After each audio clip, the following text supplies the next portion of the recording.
آج یسوع سوال کرتا ہے کیا 10 پاک صاف نہیں ہوئے؟ کیا سب پہ رحم نہیں ہوا ہے؟ سوال کیا ہے؟ باقی کے 9 بولے ذرا، باقی کے 9 کہاں ہیں؟ یہ 3 دفعہ سوال کیا گیا کلام کے اندر.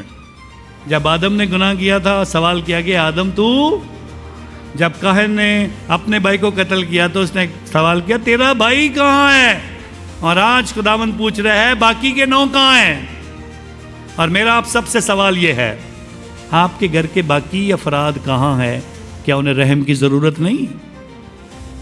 آپ کے گھر کے افراد اور بچے کہاں ہیں؟ آپ کے ماں باپ کہاں ہیں؟ آپ کا خاوند کہاں ہے؟ آپ کی بیوی کہاں ہے؟ آپ کے گھر کے رشتہ دار کہاں ہیں؟ کیا انہیں ایمان کی ضرورت نہیں؟